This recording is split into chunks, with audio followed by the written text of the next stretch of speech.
Good morning, afternoon, evening, or late night, friends. I'm Erin. I'm Tom. And this is Baby's First Watch List, the utmost authority on all things autumn.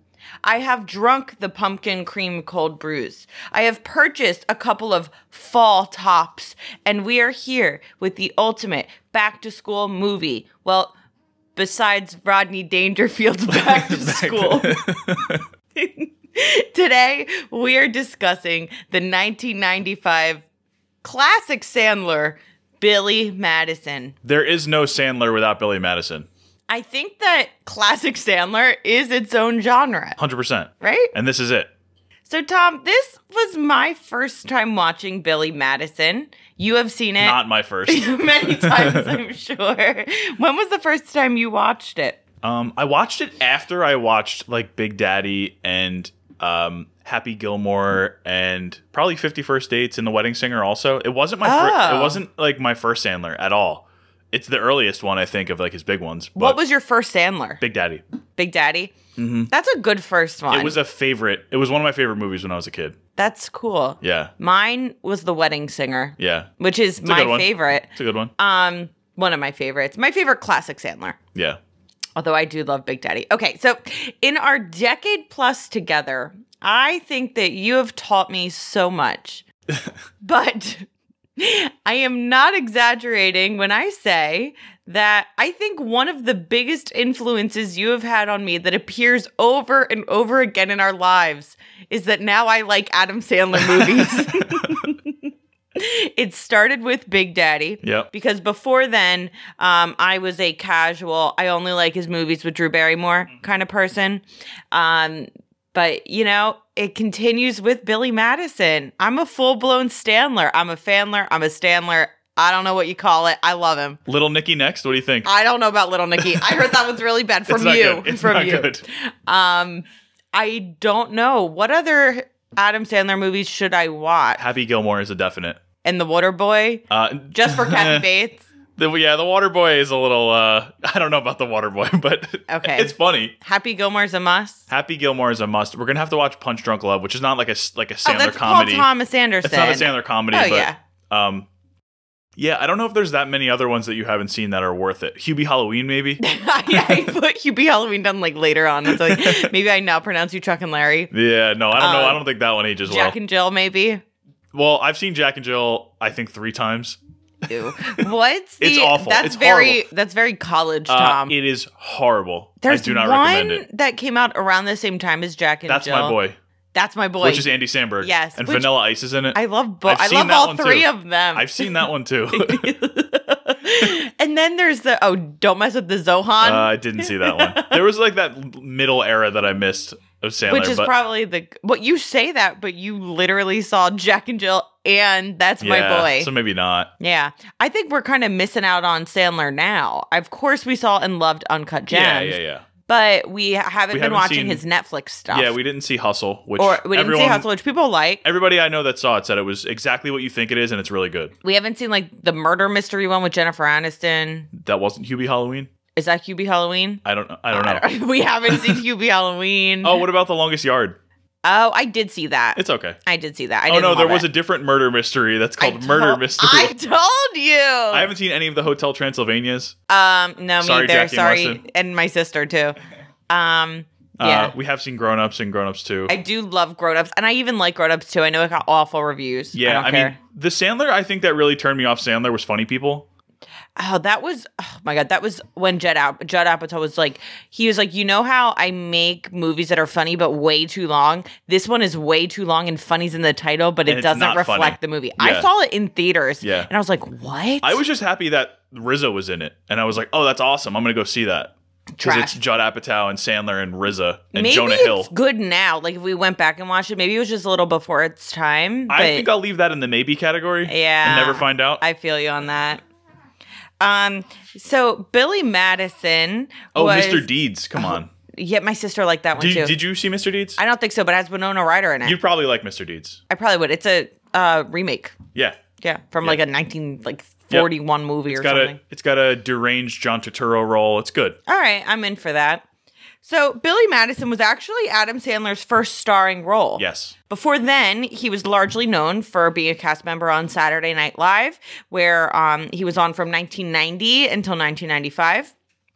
After Billy Madison, of course, Sandler starred in many comedies that Little League baseball players have known and loved for years, including, like we mentioned, I picked kind of the big ones, Wedding Singer, Big Daddy, 50 First Dates, Grown Ups, and I put Hubie Halloween.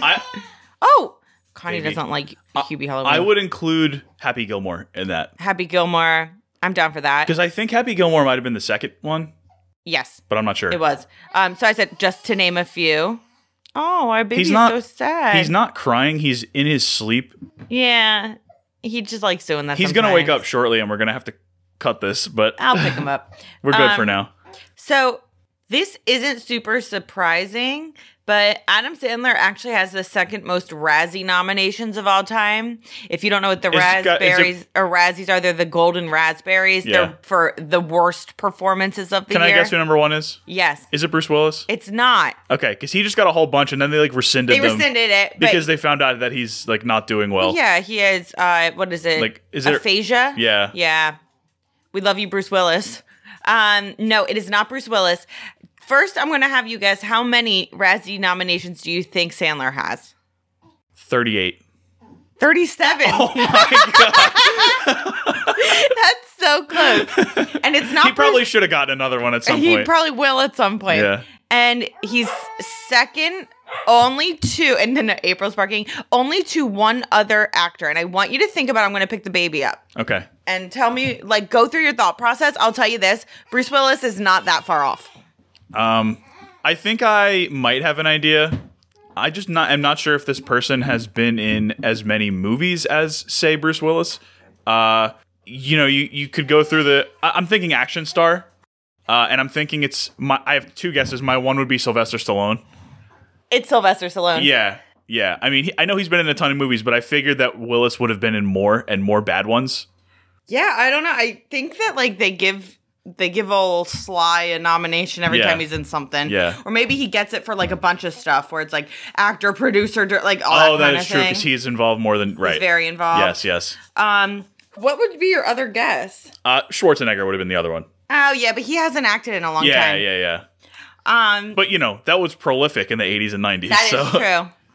This movie, also starring Bradley Whitford, Norm Macdonald, and Darren McGavin, who you may know as the father from A Christmas Story, was directed by Tamara Davis. So a fun fact here, Tamara Davis, she's mostly known for music videos. She also is known for Crossroads, which was a movie I watched starring Britney Spears, which was her I'm an adult now kind of thing. And then it had the I'm not a girl. Yeah. Not yet a woman. So it has nothing to do with Crossroads by Bone Thugs and Harmony? No. But that music video. Maybe the sequel. Britney Spears is wearing the lowest rise jeans I've ever seen in my life. That's the poster that every kid had when they were around that time. There you go. Yeah. So, I didn't have it. Another fun fact is that Tamara Davis is currently separated from her husband. That's not the fun part. Which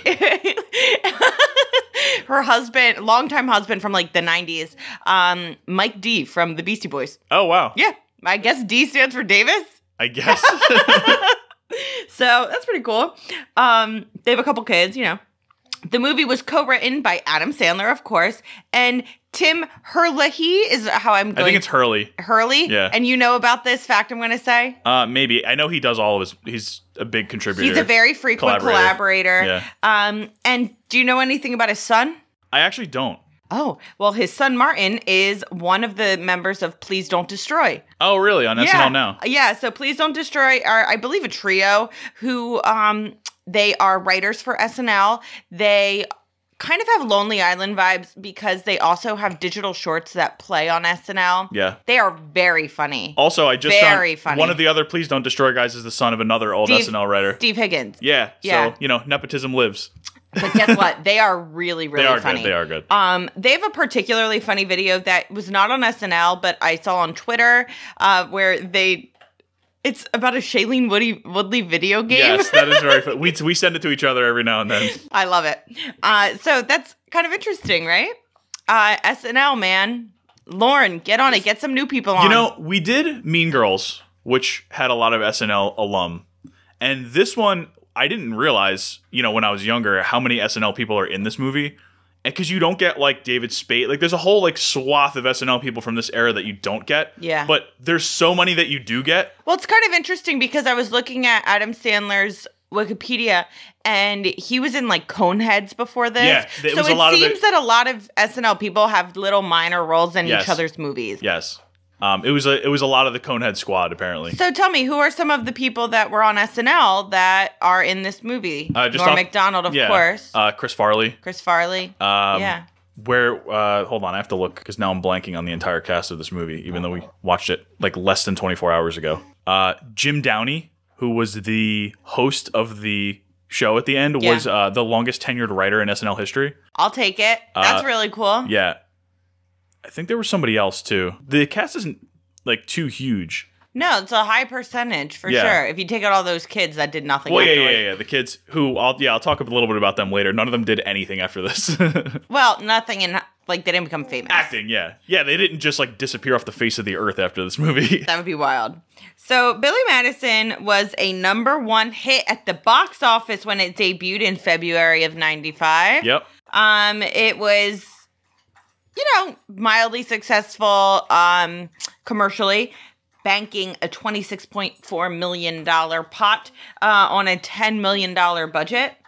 The 89-minute film did not do as well critically. I am stunned, Getting very mixed reviews, including Roger Ebert saying that Adam Sandler should not be, like, a movie star. In movies, yeah, basically. Which is genius. I didn't read his whole review this time. Yeah. But... that little piece, we got. Yeah. It says on Wikipedia, there's this one line that I think is, like, genius, and it says, despite getting mixed reviews from critics at the time of its release, the film is now considered one of Sandler's best. I just want to know, like... No, I think that's right. I know, but, like, who determines that?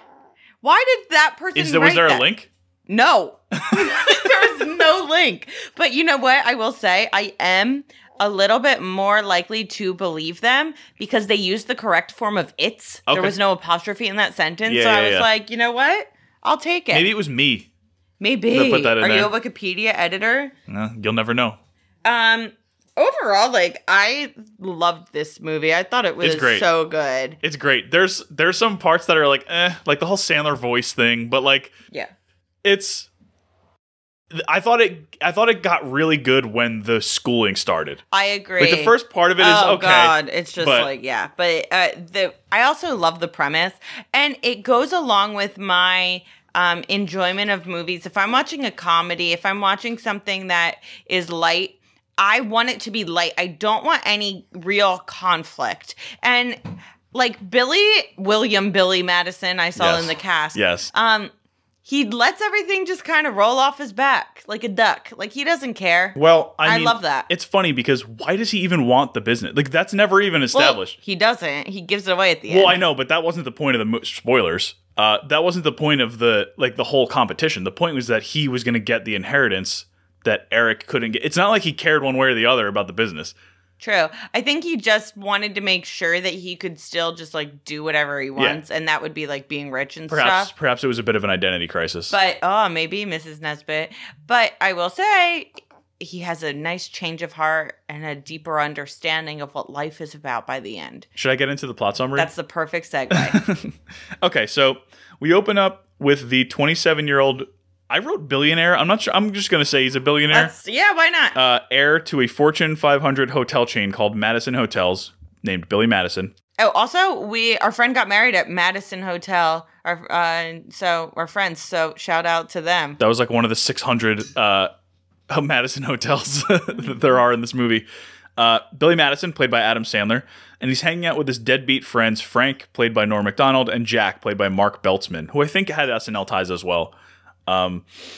Billy is absolutely wasted. He sees an imaginary giant penguin on the grounds of his dad's property, and he chases it with a golf cart, falling flat on his face and embarrassing himself in front of his dad's business partners, including Eric Gordon, played by Bradley Whitford, and Carl Alphonse, played by Larry Hankin.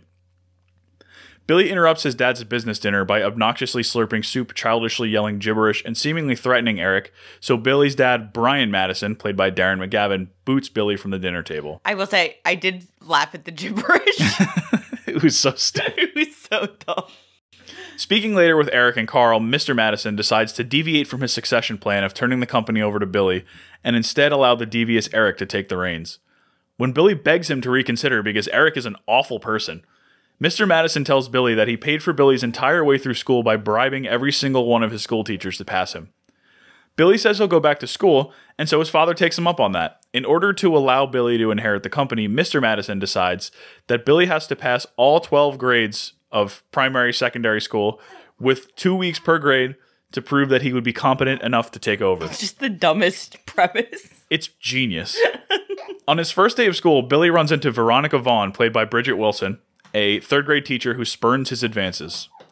After a memorable stop with Miss Lippy in first grade, where Billy makes cotton arts and crafts projects, gets bullied by one of the many O'Doyles in the school district, eats glue, learns about the puppy who lost its way, and buries 6-year-olds with dodgeballs, Billy finishes second grade and ends up with Veronica as his third-grade teacher. He also becomes friends with a quiet boy with glasses named Ernie that he sits next to in class, and again, he is picked on by a second O'Doyle child. O'Doyle rules! Miss Vaughn begins to warm up to Billy as they head on a field trip with a bus driver played by an out-of-his-mind Chris Farley. I did not know he was in that. He's in uncredited, and I flipped out. Out of his mind. He is so funny.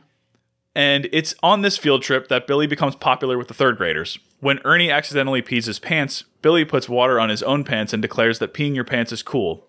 This leads to two things. I loved that. Well, that's why Miss Vaughn started to really like him, because he was nice to Ernie. But that is we'll get into Miss Vaughn. This leads to two things. The other students accepting both Billy and Ernie as the cool kids, and one of the best quotes in the movie when the insanely old tour guide gives the absolute heater, "If peeing your pants is cool, consider me Miles Davis." Billy makes it all the way to high school, where he gets bullied by yet another O'Doyle kid on the first day, and realizes that high school wasn't exactly what it was like when he was that age. He's wearing an REO Speedwagon shirt, the whole deal. It's not cool anymore in 1995. I feel like that is every single movie of people, of people going back to school, of which there are like many, but it makes me really think of 21 Jump Street, when Channing Tatum was like so cool when he was in high school, and then when he goes back, like everyone like cares about the environment and hates bullying, and so like he doesn't really fit in because he just like bullied people. Yeah, exactly. Around this time, Eric decides to take matters into his own hands. He blackmails Billy's elementary school principal, Max Anderson, saying that Billy bribed him to pass him through the school. Eric says that if the principal doesn't meet his demands, he will leak to the press Max's previous career as a professional wrestler called the Revolting Blob, who accidentally killed someone in the ring. When Principal Anderson's confession hits the media, Mr. Madison calls off the deal with Billy and renames Eric as his successor. This sends Billy into a spiral as he goes back to hanging out with Frank and Jack. Veronica comes over one day and beats him up, throwing him into the pool, motivating him to go back to school. Billy, at this time, also calls a few people from his high school days and apologizes to them for his past behavior, including Danny McGrath, played by Steve Buscemi, who we see, chillingly, crossing Billy's name off of his list of people to kill. Good call, Billy. Billy's elementary school friends bully Principal Anderson into retracting his false statements, so Mr. Madison gives Billy one more chance. Eric threatens to sue, saying that Billy didn't pass each grade in 2 weeks as per the original agreement, so Billy comes up with an idea. An academic decathlon of 10 high school level events to determine who takes over Madison Hotels. Again, a Fortune 500 billion-dollar company is just going to whoever can answer trivia questions and win a race. So Eric and Billy face off in events ranging from baking to a straight-up sprint to a Jeopardy-style trivia game. Billy is asked about the Industrial Revolution and gives a thoughtful, seemingly poignant response, but the host, played by a hysterical Jim Downey, provides a harsh, over-the-top response. He says, "Mr. Madison, what you've just said is one of the most insanely idiotic things I have ever heard. At no point in your rambling, incoherent response were you even close to anything that could be considered a rational thought.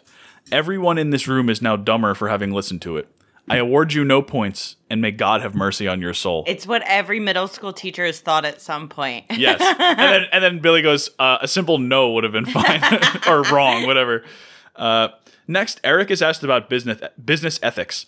And when he can't figure out an answer because of how much of an unethical businessman he is, he pulls out a gun and he points it at Billy. But Eric gets tackled by who else but the Revolting Blob. it's clad in his mask and his cape and everything, his luchador mask and all. That's tight screenwriting right there. Absolutely. It's Chekhov's gun at its finest. And just wait, it gets even better, even tighter. Yeah, with a gun.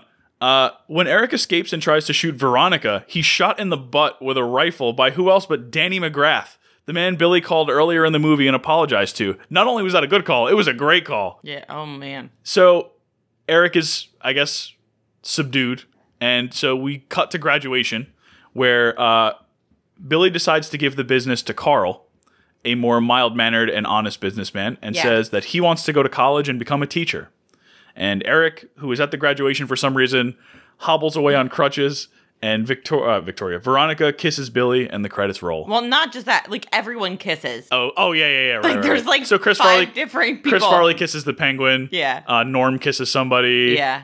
Yeah, there's a whole bunch of kissing going on. Yeah, I love it. That graduation. It's so dumb. Yeah. What a great movie. Yeah. And you know what, Tom? For the first time ever, I think that your summary was pretty much what the movie is. Oh, yeah. You know what? No, you did miss something. Whenever... Oh, I missed the O'Doyles. The O'Doyles go flying off a cliff. Yeah, they do. But you also miss... Whenever Billy passes a grade, he has this ginormous party. Yes, every 2 weeks. A huge pool party every 2 weeks. Carnival, like the whole thing. That's every 2 weeks. Every 2 weeks. And the principal was at like all of them. Yeah, wouldn't you be? So good. All right, so I have some questions, and then I have like one major discussion point that I want to like do a whole segment on. Okay. I have plenty of stuff to fill in time. We're doing okay, so. Great. Yeah. I will tell you this, though I missed one thing, which is Tamra Davis. I did say she was famous for for directing a lot of music videos. One of those music videos was Mbop by Hanson. Oh, that's probably what she's most famous for. So I mean, if that's what you're most famous for, you're doing okay. Absolutely. You know? So one of the questions I have is this your favorite You're Cut Off movie, TV show, book? I have a couple others that I like, but I really thought that this is one of those tropes that you see a lot. Yeah. Well, it's 1995 Succession. Yeah. So I'm going to put Succession in that because there is a part where one of them very explicitly gets cut off. Yeah. So that's a good one. Succession, Billy Madison, yeah. Those Anything are the else? Go ahead. You say a couple of years. I'll see if any pop into my Tommy head. Boy. Yeah, of course. Is one. Of course. Which was like 2 years later. And yeah. Oh no, it was like the year before, wasn't like it? It might have been after. There was something where in this movie the character was originally named Tommy, and him and Chris Farley were like, we gotta like figure out what we're doing here, and so they changed this to Billy Madison. Oh, that's funny. Yeah. Yeah. So I think Tommy Boy and then Schitt's Creek. Yeah. Right? Yeah. It's not that they're like cut off, but they lose all of their money. Yes. And I thought that one, is is one of my favorites. Yeah, I love that. No. I watched 2 episodes at about 3:30 a.m. this morning. Nice. When I was feeding the bubby. That's one of my go-tos when I'm aimlessly awake at night too. It's so just heartwarming. Yeah. And I love that. So is Tommy Boy. So is Billy Madison. Yes. Succession, not so much. So yeah, I don't know if I can think of any other really big ones of You're Cut Off right off the top of my head. I'm sure there's a million, but. Yeah, but I thought that was a good one. And I love the idea of Billy Madison being compared with Kendall Roy. Yes. That's genius. Okay, so I have just in general, I want you to choose your Desert Island Adam Sandler movie. What is your one favorite? You only can watch that one. And don't do like this one's the longest one. No, what's your favorite is basically what I'm asking. The best, your favorite, whatever. You can go with traditional, the Sandler genre that we're used to. You can do the Uncut Gems. You could like 8 Crazy Nights if you want to go animated. Yeah. Whatever you want, but you can only pick one and the rest disappear forever. Ugh. Like never to be remembered? Never to be remembered. Oh my God. Or maybe you remember them, but you can never even, like, if you watch 1 second, it's like The Ring. Oh, my God. Yeah. 7 days. How many? 8 Crazy Nights. Is what, yeah. It's like a scary Adam Sandler with huge jean shorts that just whispers, 8 Crazy Nights. And you die 8 days later. And you die 8 days later if you watch a second of any of the other Adam Sandler movies. No. Oh, man. It's not going to be Uncut Gems. Okay. It's not going to be it's not going to be a serious one. Okay. It's got to be. I'm between this one, Big Daddy, just for my nostalgia factor, or Happy Gilmore, and I think I'm going to go with. I think I'm going to go with Happy Gilmore. Why? Because it has everything. Okay. It's Bob Barker. Yeah, exactly. It's got Carl Weathers with a prosthetic hand. Yeah. It's got what's her name from Modern Family, isn't it? Yeah, Julie Bowen. It's got a legendary villain, Shooter McGavin, who is apparently named after McGavin from this movie. Oh, really? The actor, yeah. And it's that's so funny. It's a classic. It's a classic. It's terrible. It's a classic. I'm gonna go with Happy Gilmore. I love that. Do you know what mine is? Well, yours is The Wedding Singer, Yeah, but you can't go wrong with any of the ones that we've talked about. Okay, I love that. They're all just different vibes. All right, how about your kicked off the island one? What is the worst Adam Sandler movie you've ever seen? I haven't seen any bad ones yet. Jack and Jill. Jack and Jill? It's not particularly close. You think it's way worse than That's My Boy? Yeah. Grown Ups 2? Yeah. Okay. I laughed at those other movies at one point. Jack and Jill is just not funny. No, the thing that really upsets me about Jack and Jill is that Al Pacino is in it. Yeah.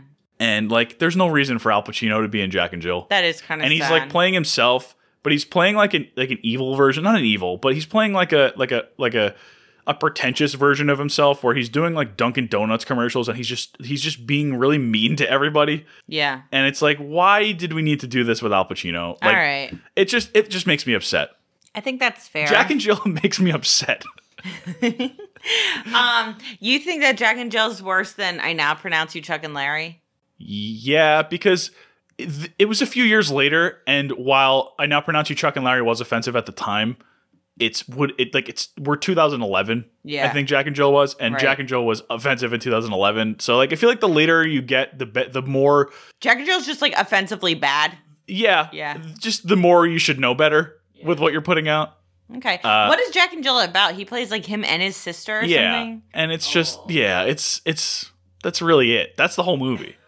And Al Pacino's in it, being mean to people on the set of the Dunkin' Donuts commercial where he talks about his new product, the Dunkachino.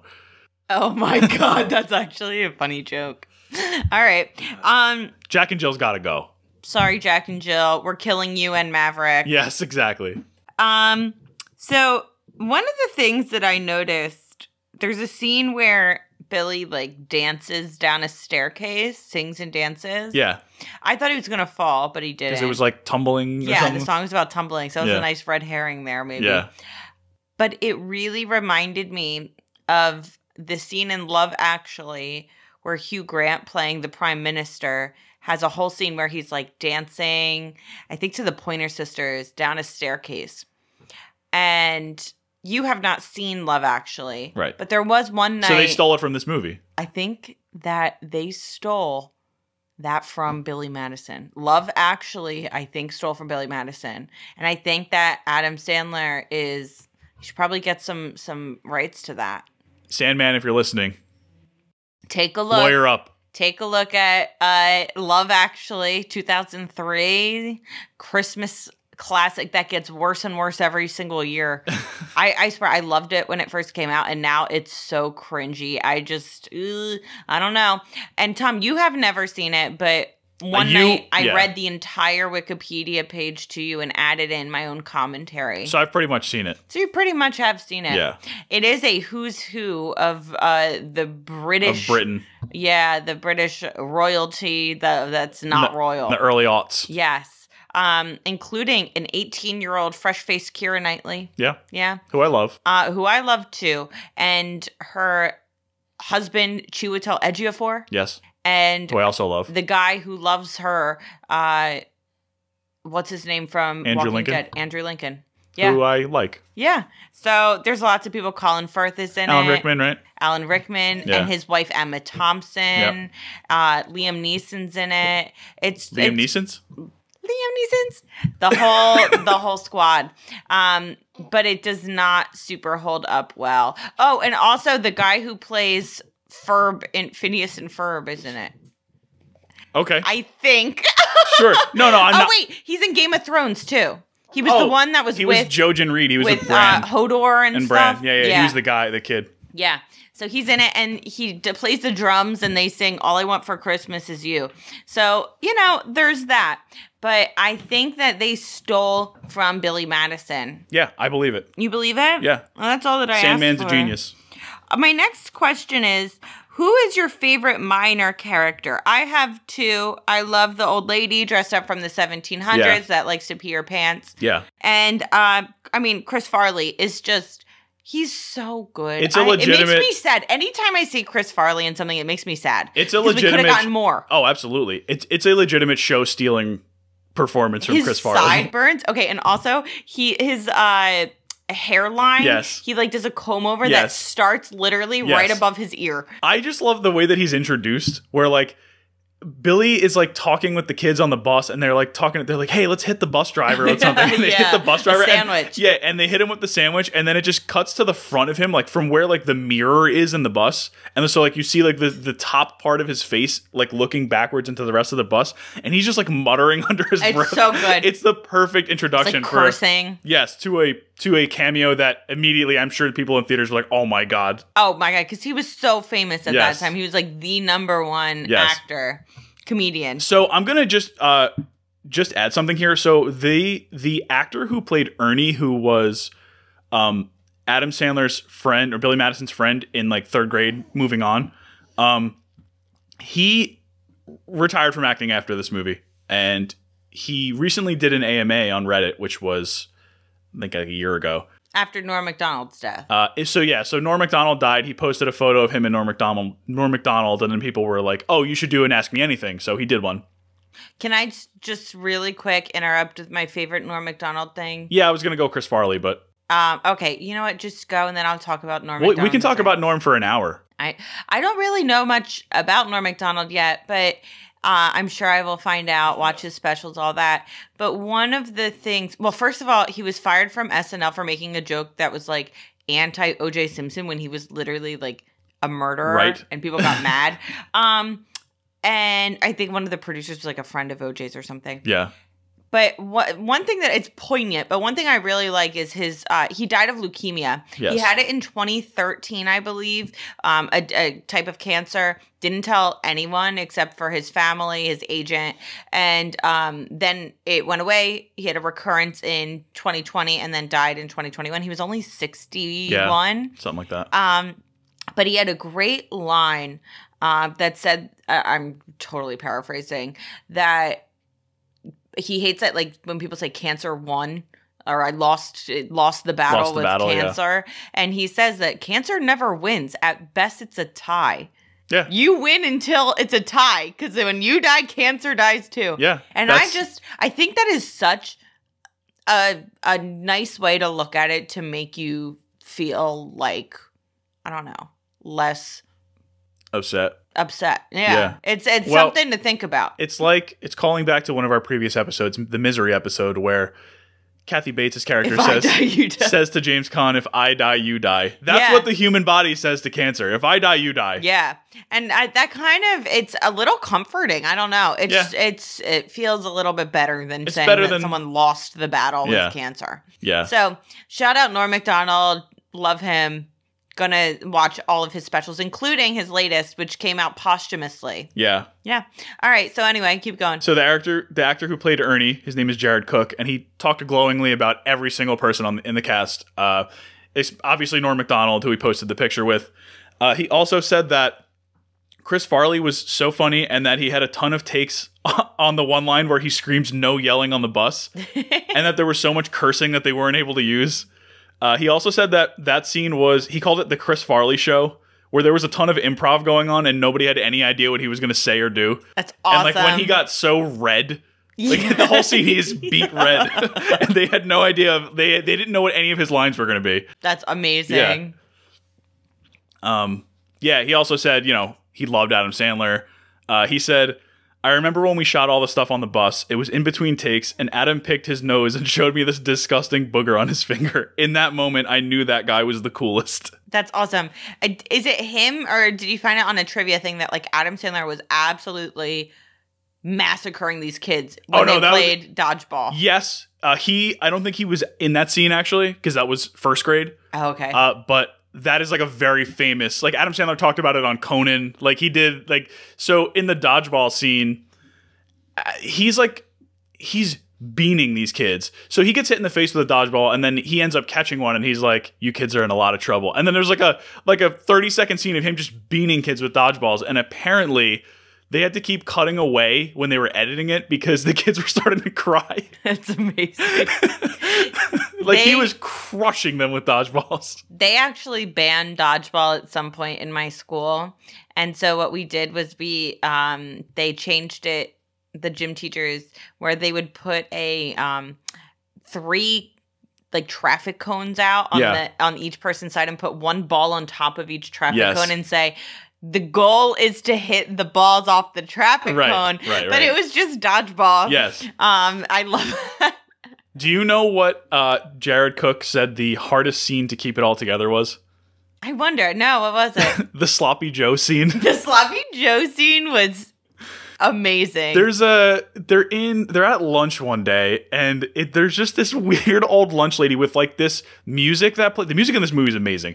The music that plays when the Sloppy Joe lady comes on screen is like Jaws music, kind of it's that kind of horror film type of thing, and she's got a mole. Yeah, and she's like, I made them extra sloppy. I heard you like sloppy joes.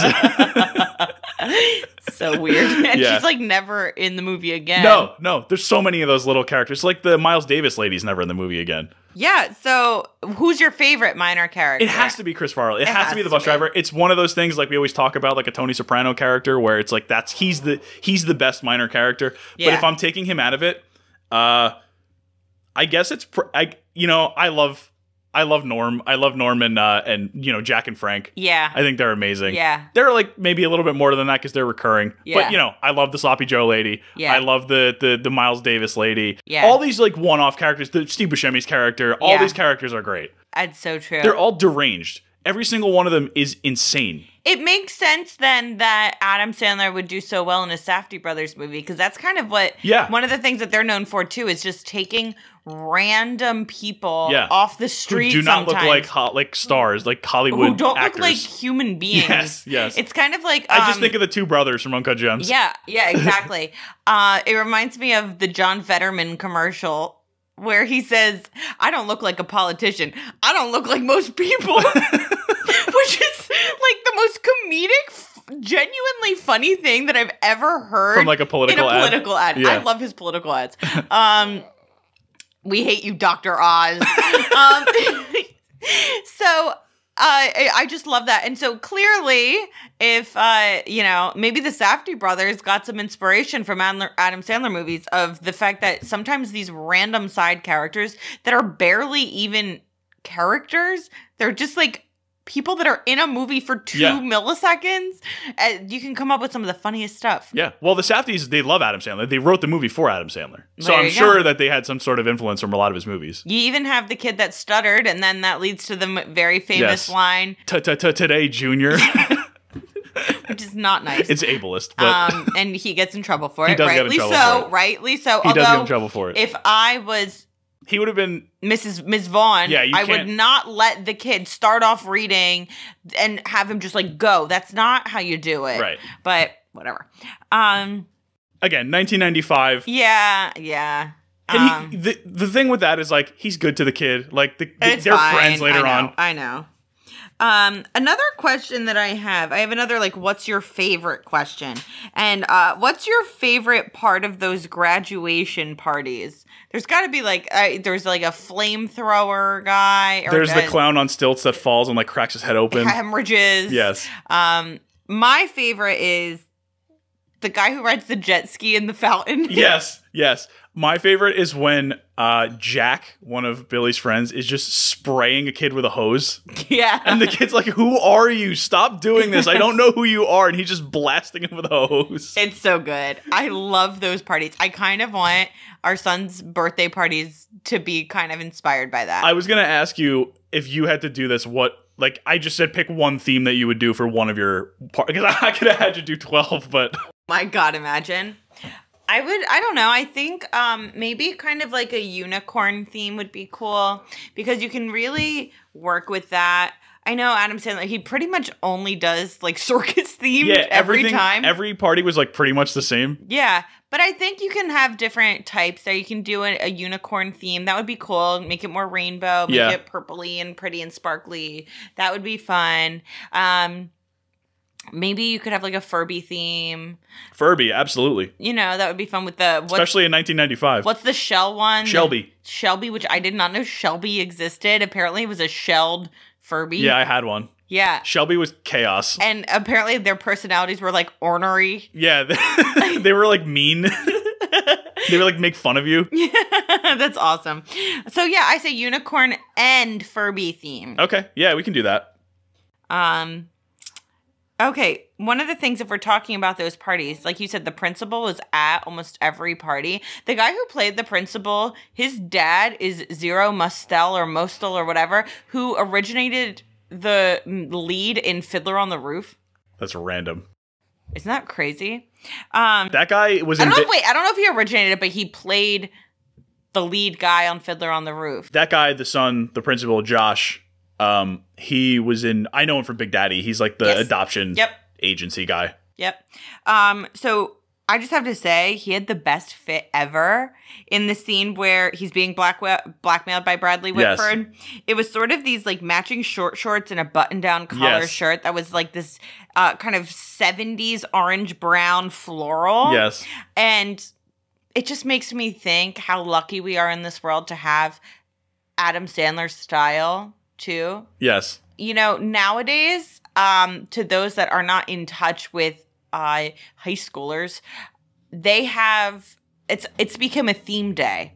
So the past couple of years during like Spirit Week, they have Adam Sandler Day. Amazing. And you dress in like baggy clothes. Amazing. And huge baseball jerseys and huge jean shorts, and it's so funny to me. Listen, whenever caps. Whenever you think about how things are different nowadays, just think about just understand that. Think about Adam Sandler Day and just understand that the kids are all right. The kids are all right. The kids are all right. That's exactly it. Let me tell you something. The kids are fine. They're great. And if you ever wonder why, they have Adam Sandler Day for mainly because of the Sandman. Yeah. And they also, every year they do something weird, all the kids. And last year they had, I forget what it was called. It was like Dress Up Wednesdays or something. And they wore suits and like really nice outfits every single Wednesday during the school year. Minions Wednesday? Yeah, it's kind of like going to see the Rise of Gru every single Wednesday. One of my other questions, I only have two more. What grade would you want to go back to? It could be just in general or to relive your experience when you were in that grade. I liked being a senior in high school. That was fun. That's the easy one. Yeah. I also think that 8th grade was great because... Hey, shout out 8th grade. I love teaching 8th grade. Because I don't know exactly what the layout is like now, but 8th grade was basically like being a senior of middle school. Yeah. Yeah, it was for me too. Yeah, so that was something that I really liked. And 8th grade was when I became friends with most of the people that I would be friends with until now. That's nice. So that was a good, those were a good couple of years. That's a really good one. I would probably pick... I really liked 2nd grade. My Aunt Carol was my teacher. Okay. And she was really, really great. We went to school right at the tail end of the time before it was very testing heavy. Yeah. Where you had we were still doing the CATs at that time though, but. Yeah, and GEPAs. Yeah. HESPAs. Yeah. But teachers, I think, had a little more leeway to experiment and take time with student interest projects and stuff like that. So we did all kinds of stuff. On the first snow day, she had us bring in all of our outfits and we went out in the snow for an hour. We made the caterpillars into the butterfly thing. Yeah. We did all that. And something else that we did, because I'm, of course, nerdy me, I made a play. I wrote a play and she actually had me cast it and we put on a play. Wow. And so we spent like a couple weeks doing that. Any Tony nominations? You got 17 Tony nominations, but 0 wins. 0 wins, just like School of Rock and Mean Girls and Legally Blonde the musical. Yeah. So I think 2nd grade, because we really were encouraged to explore our interests. And I wish that, and there were other times that happened too. I loved 4th grade with Mr. Roach. But I do wish that would be something that I continued doing. My one memory of second grade, shout out Mrs. Abrams. She was cool. Was that our field trip was to the beach, and we were going to like pick up seashells and do all that kind of stuff, and like for sciencey type of things. And we went, and it hailed on us.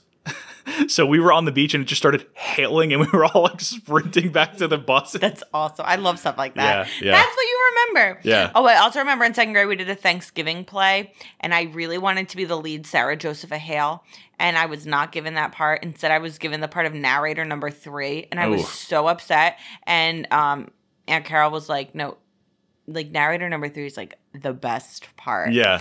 And later on, and it was. Of course, I found out that narrator number 3 actually had the most lines. And oh, really? So that's why I got it, because I'm so awesome. But you definitely have the most lines on this podcast. No, I don't know. But I was mad for quite some time that I was not Sarah Joseph Hale. And then the guy who played Abraham Lincoln had a felt beard. Oh my God. And it looked so funny.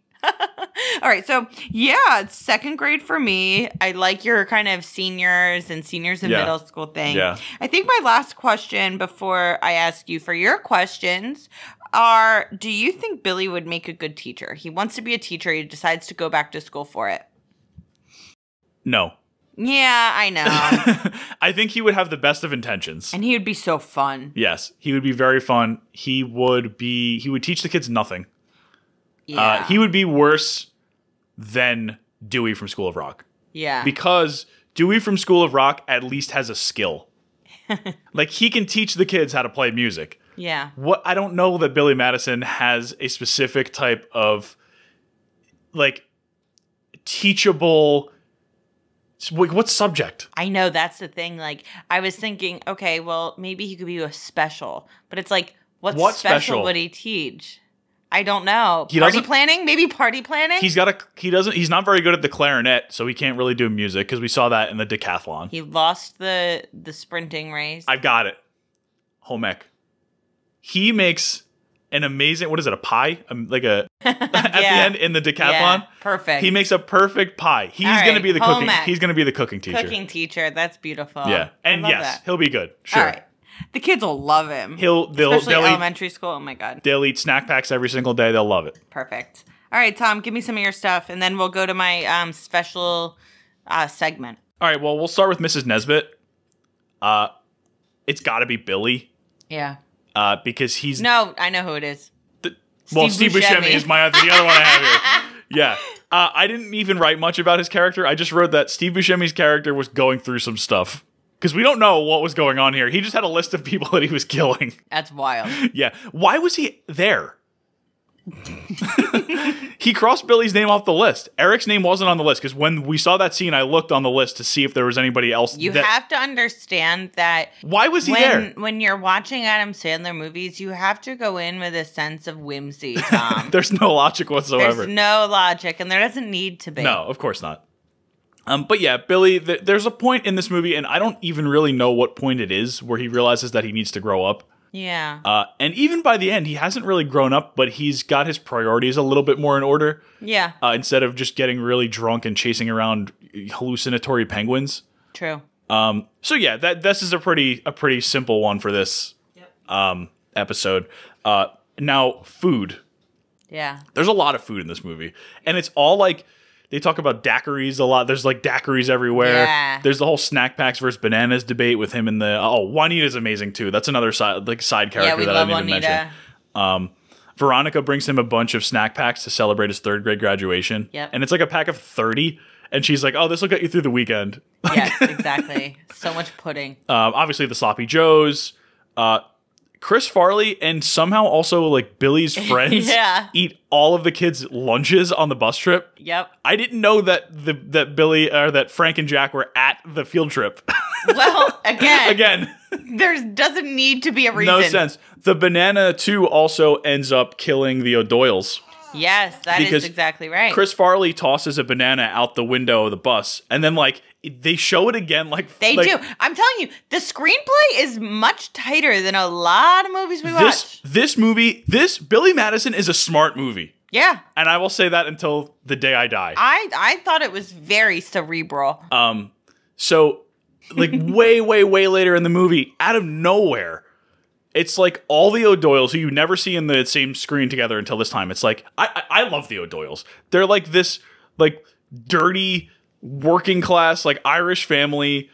There's one in every grade. There's like 12 of them. You could have played off their bullying, like as you were saying, if you were going to make it serious, like, you could play off their bullying with, like, the parents abusing them or something like that. But no, they're in the car as they're hit the banana peel and they careen off the cliff. They're all happily yelling, O'Doyle rules. O'Doyle rules. They're all just happy. They're happy until that moment. That's so nice. Yeah. Yeah. So, I mean, I just want to shout out the O'Doyles real quick. So, I mean, other than that, like, where was I? Billy being Miss Nesbit. No, we're talking about food. Oh, food. So that's how they included the bananas when it came to the O'Doyles. There you go. And then there was the one scene towards the end when Veronica's beating the crap out of him. And oh, yeah, that was random. They were all passed out. Billy and Frank and Jack. And I spotted these foods. I spotted Fritos, potato chips, Chinese food, Doritos, and pizza.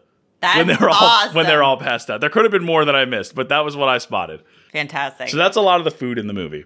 Yeah, that sounds about right. And, you know, you got Billy slurping soup at the beginning. Yeah. All that. I have mostly comments because we hit a lot of the questions that I was going to talk about.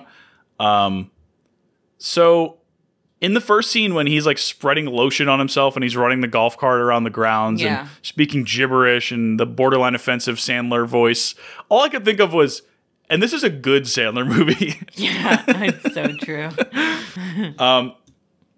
Also, I want to talk about how amazing Bradley Whitford is in this. He's just great in anything. He is having so much fun in this movie. It's unreal as Eric, the villain. Yeah.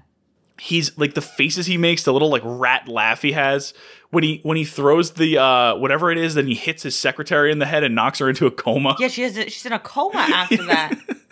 Yeah, I love Bradley Whitford. I love him in everything. I read on Letterboxd, someone had a review that was like, we were robbed of an entire era of Bradley Whitford as a movie comedy villain. And I agree with that. He's amazing in this, and I don't think he ever really was a villain like this in any other movie. No, because obviously he's one of the villains in Get Out, which has comedic elements. Yeah. But that's not... He's not like this. Is he in The West Wing? Is that kind of... He is in The West Wing. Yeah, he did a lot with The West Wing. And then I think of him in Cabin in the Woods, too. But he wasn't really a villain in that. No. I mean, kind of. Yeah, but like he wasn't like this. No, not like this. Well, it was him and, what's his name? Richard Jenkins going back and forth. Also, yeah, I wrote that every adult is absolutely disgusting and deranged. Veronica Vaughn might be the most unrealistic character in the history of movies. I did not enjoy her, honestly. She love her. I think she was the weak spot in this movie. I love her. Why? She was a childhood crush of mine. Really? Obviously. Why wouldn't she be? I don't know. She was like a Miss USA or something, or Teen USA or something. She's beautiful. Yeah. But she's a great actress because she actually felt like she actually liked Billy. But it was inexplicable. That's the one thing where it's writing. Like, yeah, that's the writing. Which after I just praised the screenplay, where it's just like, why does she go from hating him to loving him in 2 seconds? And she's like taking her clothes off as he's like answering questions when he's studying for the decathlon. It's just this movie is the peak of white male mediocrity. It's serious, and it's amazing. It is. Oh my god! Like the reason why she loves Billy is because the movie's about Billy Madison. That's the only reason. It's because the movie is called Billy Madison. That's the only reason. Other than that, well, what's great is that at the beginning she has this hatred that you don't understand why either. Where she's like, "No one likes you, and you're bad." Yeah, but I get that because it's like this billionaire's son is coming back with like these kids. Like this guy's a loser. Sorry, if I feel like that, I'm not literally a month and a half later obsessed with him. Yeah, right. That's the difference. Especially when it's Billy Madison. And he has not changed much. Yeah, he has not changed at all. Yeah. But I think that she is an incredible actress in this movie for that reason, because there's no rationale, but it works to me. Like, I think that like you could, it's not something where it's like, this is the worst romance I've ever seen. It's like, by the end, it's like, okay. Enjoy, guys. Have fun. Yeah, right. And I think that if you had a worse actress who she wasn't really in all that much. Yeah. I did a little bit of digging on her. She basically she married Pete Sampras in 2000. Oh, really? And they are still together and they have kids and she's just a housewife. Oh, that's so funny. Yeah. Okay. She was like, I wanted to be there when my kids said good morning and when they said good night. Sure. And that was why she quit acting. She was also in Mortal Kombat the year after. Mortal Kombat. She was one of the leads. So she loves competition movies just like me. She does. I gotta say though, though we did just trash the screenplay for a second, I will bring it back to the other end of the spectrum and say, I hadn't seen this movie in a while, and I did not expect a very explicit Godfather 2 reference. Yeah, there is. It's when Billy realizes that Eric was the one who blackmailed the principal into lying about, him bribing him to get through the early elementary school classes. And he grabs Eric's face and he just looks him directly in the eyes and he says, "You broke my heart," like Michael does to Fredo in Godfather 2. Beautiful. Incredible. Absolutely incredible. So when they're doing the decathlon, this is totally separate. Eric says that he was second team All-American in track at Harvard, but he only beats Billy by a split second. Does that mean that he's lost his step, or Billy is really, really fast? I wrote that Billy must be an insane athlete for doing that with no training. If only Mr. Madison had kind of honed that skill, maybe we would have had a totally different Billy Madison. Yeah. What other comments do I have here? One was that, so there are 2 guns in schools in this movie, which is not good. Yeah, that's gone out the window at this point. But it's 4 years before Columbine happens. Yeah. So, it is what it is, There are a lot of other things you could maybe hold against this movie, but I don't think that's one of them. No. Another comment is again about the O'Doyles. One of my favorite hard cuts is when all the O'Doyles go off the cliff, and it immediately cuts to the entire gymnasium of kids cheering and screaming, getting ready for the last event of the decathlon. Yes, it's a very very funny, little filmmaking thing that was a nice little bit there. I also think that while the screenplay is funny and it's absurdist, I think it's apropos for it to start with a couple of the grades being really meticulously covered, followed by a montage for all of middle school, and then a competition for high school instead of actually doing high school. It's they thought of the concept and they were halfway through it and they were okay, boring, speed through it, which is very much, I think, in the spirit of this movie. 100%. That's so funny. There's no reason to hit every grade and hit every subject and hit every topic. No. Just figure it out. Just get to the end. Yeah, just show hot Miss Vaughn. Exactly, yeah. Worked for me when I was a kid. Miss Lippy. Miss Lippy. Shout out Miss Lippy. Spreading the glue all over her face. She's a psycho. She was an absolute psycho. So do you want to end with your thing? I think so. Because I have a little bit of trivia. So I'll hit trivia, and we're at about an hour right now, so we have a little bit of time. So the role of Jack, who went to the other guy, the non-Norm Macdonald, Mark Beltzman.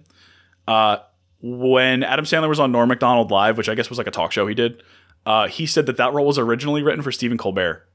Oh, cool. Yeah. Uh-huh. Yeah. So during the bus scene, Chris Farley, when he turned bright red, was improvised, and Adam Sandler in that, which we never watched, that Chris Farley documentary that came out a few years ago. Yeah.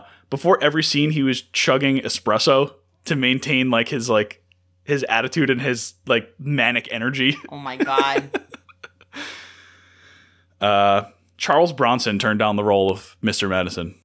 Oh, which he would have been great. He would have been great. Yeah. Unlike Billy, this is just a fun fact, which, if you know Adam Sandler, you know that he's a classically trained actor. Adam Sandler went to college at NYU, and he studied method acting at the Strasberg Institute. That's so funny. Yes, Daniel Day Sandler over here. Yeah, literally. For the role of Eric, Philip Seymour Hoffman auditioned. He would have been amazing. Incredible. Adam Sandler saw his tape and thought he was hilarious, and he really wanted him. The studio said they offered it to him, but he said no. Sandler then called him up personally and asked why he declined, and Hoffman just said, "I just don't like it." Oh, Philip Seymour Hoffman is one of my favorite actors of all time. Bar none. Easy one of my favorites. And if he was in this movie, it would not be a competition. No, but he would be my favorite of all time. But I love Bradley Whitford, I'm very glad it's all for the best. I'm glad we got this peek into Bradley Whitford. Because I love Bradley Whitford. Yes. That's great. So So like the famous insult that I read that the decathlon judge Yeah. says to Billy after his speech. So he says, everyone in this room is now dumber for having listened to it, which is at Saturday Night Live. Jim Downey would say that to Chris Farley all the time. Oh, that's great. Anytime he pitched a sketch, he'd be like, everyone is dumber for having heard that, Chris. Awesome. And my last one was, other than Philip Seymour Hoffman, Adam Sandler originally, even before that, he wrote the role for Bob Odenkirk. Who also would have been amazing. Yeah. Universal didn't want that. And this is a funny rationale given where Adam Sandler's career went. Universal wouldn't allow it because they didn't want him to use the movie as an excuse to invite all of his friends. Yeah, shout out Kevin James and Chris Rock. Exactly. He had David Spade, Rob Schneider, the whole crew. He has whole movies where he just invites him and his friends. Yes. So yeah, that's my trivia. The trivia, there's not a ton of it, but it's all. I think that's all pretty top good. Tier. Yeah, I love it. And the Reddit stuff with Jared Cook, the kid who played the guy who played great. Ernie, is all good too. Yeah. Awesome. I think that's all I've got. Oh, the other thing I said that this movie was extremely pro-education and shockingly pro-public education. Yes. Which I thought was awesome. I am so pro-public education. Yeah. I love it. I love this movie. And my last segment here is not really about the movie itself, but about the director, Tamara Davis. I do have one other thing if you want to. Yeah, go for it. I was going to ask, we talk a lot about your favorite movie, like how you love movies that end in competitions. Yeah. And I wanted to ask what your favorite ones were. Oh, God. I don't know. I really need to think about that. We can do that in another episode. I do love a good old-fashioned like beauty contest ending, like Miss Congeniality is so good. I love Bring It On. I love the cheer competition. Well, what I really like is, like with Billy Madison, the thing is the decathlon was such a small piece of the movie. Yeah. I like when it's the ultimate, like, it takes up half the movie. It doesn't build up to the decathlon. The decathlon forms out of the rest of the plot. Exactly. So for me, I really like Bring It On. I like Miss Congeniality. I like Pitch Perfect for that. Yeah. I love Warrior for that. Yes. Bloodsport. Yeah. Most of Bloodsport is the competition. I cannot wait to do Bloodsport. Yeah. So all those are really in my top tier. I will be able to, when we do one of those competition movies, which I'm sure we'll do all of them at some point. Yeah. I will make sure to have a full list for you. Yeah. That's a good teaser, I would say. Yeah, I think so. And Billy Madison, I love this movie. I would not consider it a competition movie. I wrote that before we even watched the movie. Yeah. Yep. Very good. Yep. Okay. So go ahead back to your segment on what you were going to talk about. Yeah. So Tamara Davis I was surprised when I found out that a woman was the director of Billy Madison. Did you know that going into it? Somewhere in the recesses of my brain, but I had forgotten. Yeah. And then I had to kind of check myself because the 90s had way more female directors than we as a society think. Yeah. I think that like nowadays we still are like, oh, there's no female directors. Oh, when will women get a chance? And it reminds me of a viral video that went viral a couple days ago where there was, I think it's the Hollywood Reporter. Every year they do a roundtable with the people who are going to be maybe nominated for Best Actress or Best Actor or whatever. Yep. And for the Best Actress one for last year, I'm assuming it wasn't last year. It wasn't? I assumed it was because it was Kirsten Dunst. I was like, oh. No, I think it was J-Lo was in it. Oh, so maybe, okay. I think it was the Hustlers year. Okay. So whatever year it was. I'll double check that. Go ahead. A couple people were saying in that roundtable, lamenting the fact that women need to be directing more films. And while that is absolutely true, Kirsten Dunst had a good point, and she was like, I'm in a ton of female-directed movies. And she talks about the fact that she doesn't have trouble seeking them out because she has seeked them out for so long. And it's true. She was in so many like Sofia Coppola movies, and she Jane Campion for Power of the Dog, which if this came out earlier, she's really practicing what she preaches. Yeah. And that made me think like, you know what? She's right. They are here. And we have made a big effort to see a lot of female-directed movies.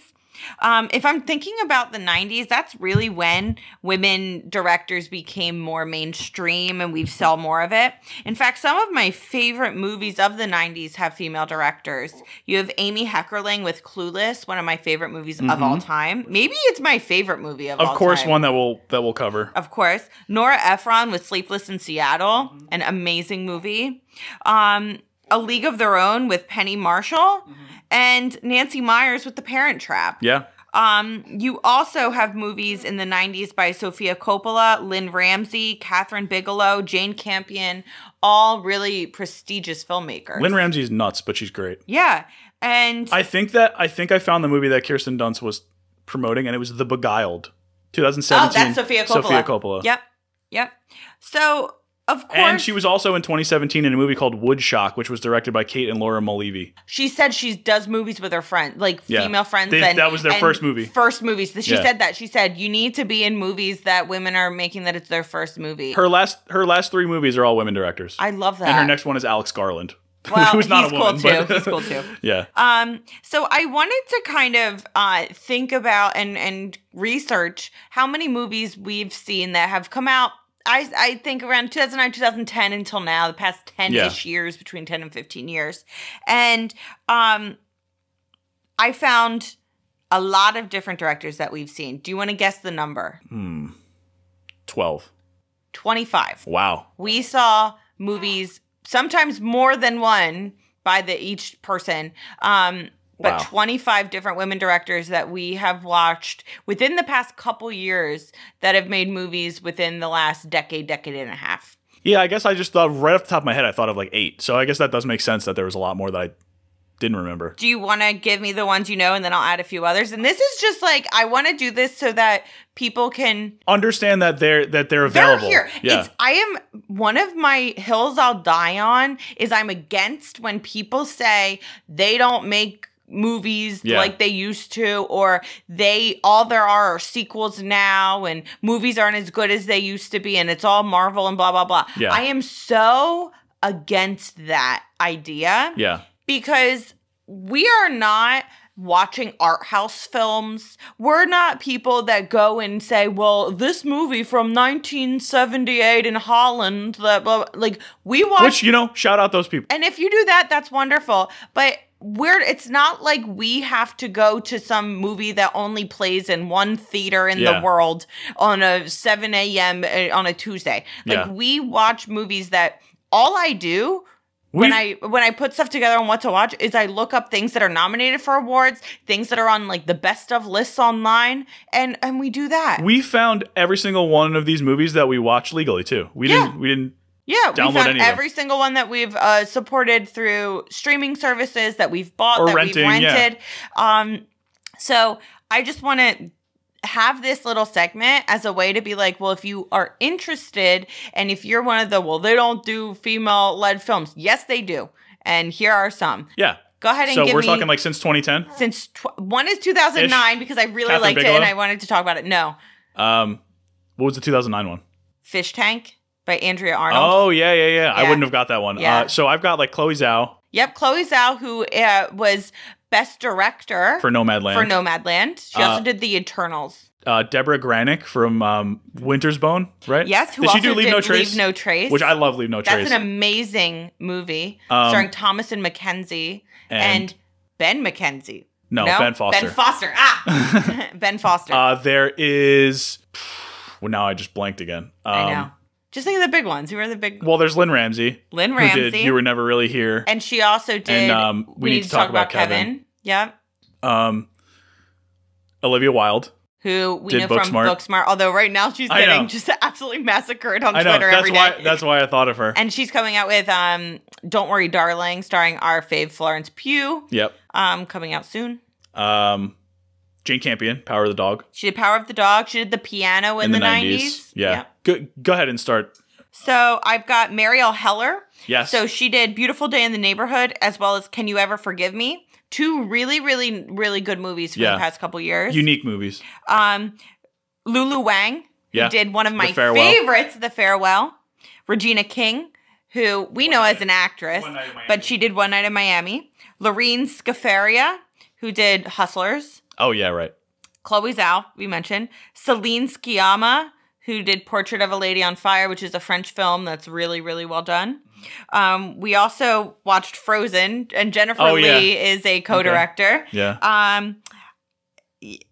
You said Olivia Wilde. Ava DuVernay. Yep. Who 13th in Selma. And When They See Us, which we didn't watch yet. Yep, but that's not a movie. That's it's TV. a miniseries. Nicole Holofcener, who did Enough Said. You mentioned Jane Campion. Emerald Fennell, who did Promising Young Woman. Yep. She won for screenplay. Yep. For that. Dee Rees, who did Mudbound. Mudbound. That's a great movie. That is a really good movie. It's on Netflix. Yeah. Lynn Ramsey. Catherine Bigelow. Zero Dark 30. I did say her. The Hurt Locker. You did. Yeah. But she wasn't the 2009 one. That's why you said no. Like you said, Deborah Granick, who is a wonderful director. Yeah. Alma Harrell, who did Honey Boy. Honey Boy. Andrea Arnold, who did Fish Tank, which is a Michael Fassbender movie that's very gritty and dark. Strange, but really, I think about that movie sometimes. Yeah. Kelly Freeman Craig, who did Edge of 17. Okay, I love Edge of 17. It's so good. I'm like low-key a Haley Steinfeld stan. I love Haley Steinfeld. And it had a great Woody Harrelson role. Yeah. Patty Jenkins, who did Wonder Woman. Yep. And Monster. That's she did do earlier, Monster in the 2000s, yes. Which I did not like that much, but that's okay. Emma Seligman, who did Shiva Baby, Shiva Baby, sorry, which we watched recently that I really liked. Yeah. That is very uncut gems in that it's like a 90-minute awkward. Yeah. It's awkward, but it's very, very, very, very good, and it's very funny. Adama Ebo, who wrote and directed Honk for Jesus Save Your Soul, which came out today on September 2nd on Amazon Prime. We saw it for Sundance. Back in like February or March. And sticking with that theme, Phyllis Nagy, who did Call Jane. Mm-hmm. And Janitza Bravo, who did Zola. Yeah. Oh, and I just saw in an episode of RuPaul's Drag Race All-Star 7, and she directed them in a scene, and it was really fascinating to watch. Tom, I think you should watch just that scene of her directing them. It was really interesting to see her work. Yeah. So I just wanted to shout out that all of those movies are directed by women. Did I say Greta Gerwig? Did I miss Greta Gerwig? Greta Gerwig. Like the biggest woman director like right now. Currently, yeah. Who did Little Women and Lady Bird. About to do Barbie. And she's about to do Barbie, yes. And these are, I have it written down here. There's also a couple movies that Tom has seen because Tom watches the Marvel stuff and the DC stuff more than me. Kathy Yan did Birds of Prey. And Birds of Prey was actually pretty good. There you go. And what's the other one? Black Widow. Black Widow also was directed by a woman. I don't remember her name. Sorry. I know. Something else too that I was thinking of. Oh, we didn't watch this, but The Babadook was also directed by a woman. Good. So that's another thing I want to say too is a lot of times people are maybe a little reticent to watch movies that are directed by women because they think it's going to be a certain way. God forbid we have female-centric movies, but you really span all genres. What about Jennifer's Body, also 2009? There you go. Yeah. Which was Karen Kazama. Did she write it or was she the director? I don't know. Diablo Cody wrote it, so she must I think be Karen the director. Kazama, who is now working on Yellow Jackets. Perfect. Yeah. Love that. And Diablo Cody did Juno from a few years earlier. Yeah. So these movies are out there. They're out there. A lot of them are popular. Yeah. Some of them, yes, you might have to seek out a little bit. Like you may not have heard of Leave No Trace. Leave No Trace is worth seeking out. But it is absolutely worth seeking out. And if you looked at like Rotten Tomatoes, it's one of the highest rated movies of all time. Yeah. Well, it's funny because Marvel and DC kind of pick people from these like lower indie movies lately. Because you've got, I almost said Lulu Zhang. Chloe Zhao, who did Nomadland. They picked her for Eternals. They did Destin Daniel Cretton, who directed another very indie movie from 2013 called Short Term 12. And that had like Brie Larson. The cast is amazing. He also did. Well, they picked him for Shang-Chi. He directed Shang-Chi. And now he's directing, I think, maybe the next Avengers. He's directing another big movie that's coming. That's another Marvel movie. He also did Just Mercy. So he was a director who had like no prior experience in that type of movie.